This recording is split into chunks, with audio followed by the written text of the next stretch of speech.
आपल्या या पवित्र भूमीचं दैवत श्री शिवछत्रपती शिवराय यांच्या चरणी प्रथमतः नतमस्तक या ठिकाणी मी होतो। आणि आज या मराठवाडा मुक्ती संग्राम या लढ्यामध्ये अत्यंत मोलाचं योगदान देणाऱ्या या पवित्र सीमेवर या कारेगाव या ठिकाणी आपण असंख्य संख्येने या ठिकाणी उपस्थित झालात। आपल्या सुद्धा चरणी मी सर्वप्रथम नतमस्तक या ठिकाणी होतो। आजचा लढ्याबद्दल जास्त सांगणं काही मला उचित वाटत नाही, कारण आपल्याला माहित आहे हा लढा वेदनेचा लढा, हा अत्याचाराचा लढा, हा लढा आपल्या पोटतिडकीचा लढा। त्याच्यामुळं मला मुद्दाम सांगितलं पाहिजे, या कागदोपत्री किंवा या सरकारी कागदावर मुख्यमंत्री कोण होईल आणि आमदार कोण होईल माहीत नाही, पण सकल मराठ्यांना 12 बलुतेदाराच्या काळजातील महाराष्ट्राचे मुख्यमंत्री म्हणून मनोज जरांगे साहेबच आहेत। आणि तुमच्या आशीर्वादानं या नायगाव विधानसभेचं नेतृत्व आमदार म्हणून या सकल मराठा समाजाचं प्रखर असं नेतृत्व, 12 बलुतेदार समाजाचं नेतृत्व म्हणून शिवराज पाटीलच आमदार होईल, हाच आमचा स्वाभिमान। मला मुद्दाम सांगितलं पाहिजे, पहिलंच एक म्हण आहे, 4 कदम चोरों से दूर और 16 कदम चुगलखोरों से दूर और 72 कदम हरामखोरों से दूर रहने की जरूरत या ठिकाणी आलेली आहे। आदरणीय मनोज जरांगे साहेबाबद्दल मी तुम्हाला जास्तीचं सांगणं मला आवडणार ना, कारण सर्वजण या ठिकाणी करोडोंच्या संख्येने गावगड्यातील सर्वसामान्य लेकरापासून ती ज्येष्ठापर्यंत आपल्या माता भगिनींपर्यंत सगळ्यांनी या समाजाच्या लढ्याला न्याय देण्यासाठी प्रामाणिक अंतःकरणापासून प्रयत्न केले। त्या सर्वांच्या चरणी मी सुद्धा एकदा नतमस्तक होऊ इच्छितो। आपल्या लढणाऱ्या माणसाला बळ दिलं पाहिजे, आपल्या रक्तासाठी लढणाऱ्या माणसासाठी आपण त्याच्या मागे उभं राहिलं पाहिजे। ही निस्सीम प्रामाणिक भावना या पवित्र भूमीमध्ये राहण्याचं काम कोणी केलं असेल तर मनोज जरांगे साहेब यांनी केलेलं आहे। मला मुद्दाम सांगितलं पाहिजे, रात्रीला 12 वाजता उपोषण दादांनी सुरू करण्याचा मानस त्या ठिकाणी केला आणि त्या ठिकाणी माझ्यासोबत या ठिकाणी नायगावचे उपोषण करताना आम्ही सर्वच्या सर्व 2 वाहनं घेऊन जमेल त्या पद्धतीने आम्ही गेलो। आमचे आरडी कल्याण पाटील तर मोटरसायकलवर आले, म्हणजे एवढी अंतःकरणाची तळमळ या लढ्याला धगधगती तळमळ। आणि त्या निमित्तानं मला सांगितलं पाहिजे, या देशाचे पंतप्रधान नरेंद्र मोदीच्या सभा जरी मोठ्या होत असल्या तर छाती आमची बी बेट्या मोठी आहे। त्याला माझं वचन आहे, महाराष्ट्र मर्द मराठ्यांचा महाराष्ट्र आहे, हा महाराष्ट्र कोणा जागीरदार व्यापाऱ्यांचा महाराष्ट्र नाही आहे बेट्या। झटका कोणाचा कसा आहे माहित नाही, पण मराठ्यांचा खरा झटका तुला या बारीनं आम्हाला 100% द्यायची आमची इच्छा। मला मुद्दाम सांगितलं पाहिजे, अरे 25-25 हजारांच्या सभेची तुम्ही दखल घेता, अरे 2-2 कोटीची सभा या ठिकाणी होते। तुमच्या डोळ्यात काय गेलं की काय नेमकं शेण म्हणणार नाही, पण तुम्ही समजून घ्या, या सरकारच्या डोळ्यात नेमकं काय गेलं असेल अशी या ठिकाणी मुद्दाम प्रश्न उपस्थित आमच्या मनात का होऊ नये। आणि त्या ठिकाणी या देशाचा गृहमंत्री म्हणून आणि ते कोणतरी बंदुकी वगैरे 4 बंदूकधारी जरी असले, मराठ्याची छाती बंदुकीला घाबरणारी छाती नाही। अरे मराठ्याची छाती तुमच्या 1000 बंदुकीला डोळ्यातून उत्तर देणारी मराठी आमचे आहेत बेटो। तुम्हाला सांगतो, काय मजाक लावली का? कोणता अंत तुम्हाला पाहायचा? समाजाची नेमकी मागणी का, समाजाची नेमकी भूमिका का, हे जर तुम्हाला कळणार नसेल तर बेटो तुम्हाला खुर्चीवर राहण्याचा कुठलाही नैतिक अधिकार नाही, हे मला मुद्दाम सांगितलं पाहिजे. त्यामुळे मला सांगितलं पाहिजे ऐसे कैसे कैसे हो गए और वैसे वैसे कैसे हो गए, इस समय की जरूरत इस बार में है. आम्ही काय केलं, आम्ही लाडानं घोडा आणला. दादा अश्व आणले, आम्ही अश्व.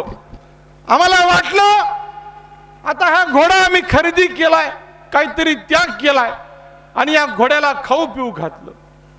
या घोड्याला पळण्यासाठी आम्ही मैदान मोकळं केलं.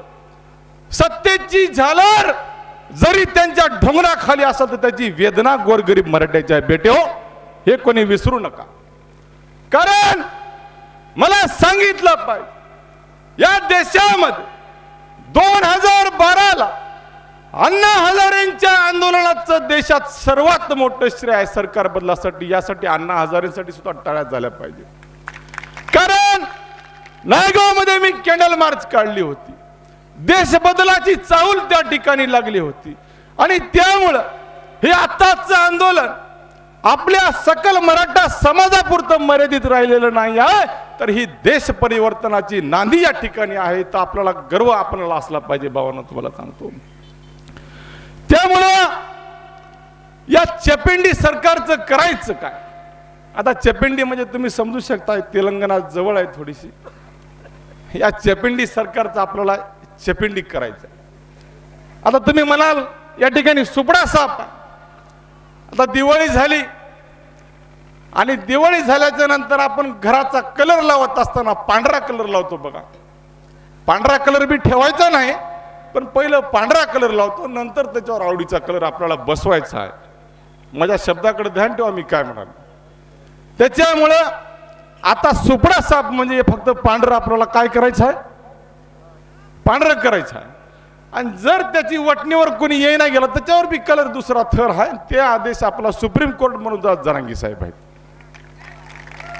त्याच्यामुळं मला असं सांगितलं पाहिजे वारंवार या सरकारची मगरुरी का, या सरकारकडनं समाजाच्या ग्रामीण भागातील गावगड्यातील तरुणांना डिवचण्याचं काम या ठिकाणी झालंय. मला शेती क्षेत्राबद्दल विचारलं पाहिजे. अरे एवढी विसंगती भाववाढीच्या, एवढी विसंगती या महागाईच्या, आणि बेटे तुमच्या डोळ्यात नेमकं काय शेण गेलं. अरे 450 तरुणांना आत्महत्या आरक्षणासाठी केल्या.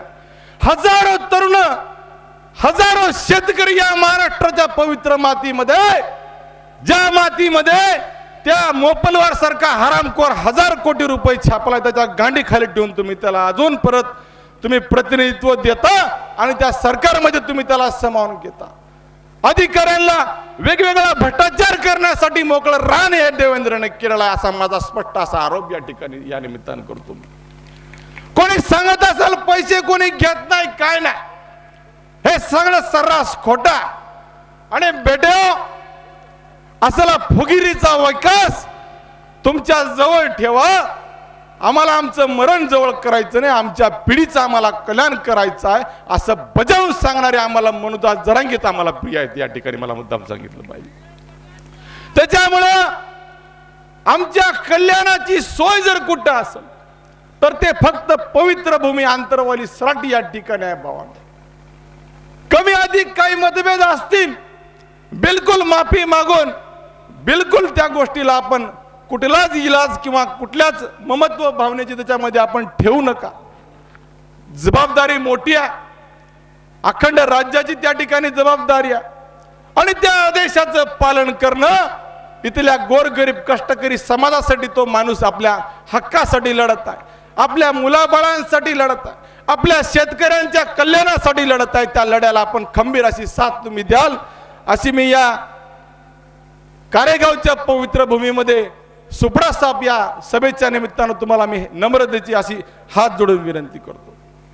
आणि असं म्हणतात कदम और कलम और कसम ये हमेशा सोच समझ के इस पर पैर डालनी चाहिए.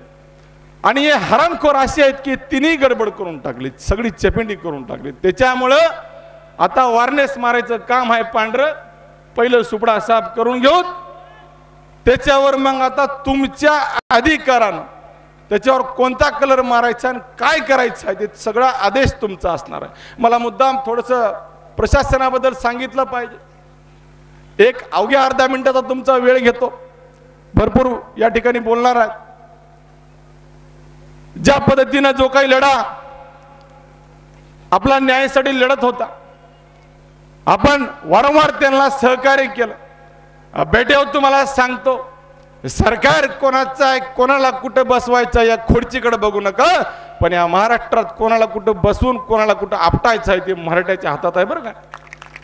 त्याच्यामुळं आमचा लहानातला लहान पोरगा असेल की आमचे ज्येष्ठ नागरिक असतील, कोणालाही ललकारण्याचा कोणी मायका लायला प्रयत्न करू नये अशी या ठिकाणी मी या राज्यातील जबाबदार नेतृत्वाला मी सुद्धा तंबी देतो।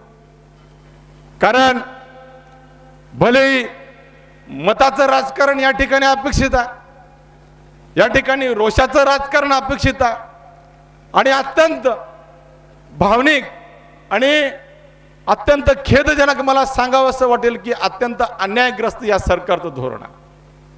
आणि मराठा समाजाला या एका समाजालाच नसून या तळागाळातील समाज कधीच पुढे न येता कुठल्या तरी भावनेच्या धारेवर लोकांना वेगवेगळ्या विचारात अडकवून ठेवणं, त्यांना वेगवेगळ्या सरकारच्या चक्रव्यूहामध्ये अडकवणं, विविध गुन्हे दाखल करणं, तर अशा सगळ्या पद्धतीचे कडे तोडून तुमच्या पाठीशी निश्चितपणाने मी सांगतो शिवराजदादांची ताकद असेल, मनोजदादा जरांगे साहेबांची ताकद असेल आणि तुमच्या सर्वांचे आशीर्वाद या सर्व बसलेल्यांच्या पाठीशी असतील तर कोणत्या मायकाला आपलं काही वाकडं करू शकत नाही। एवढं बोलतो आणि रजा घेतो। थँक्यू। जय हिंद, जय महाराष्ट्र। धन्यवाद, धन्यवाद देसाई, अतिशय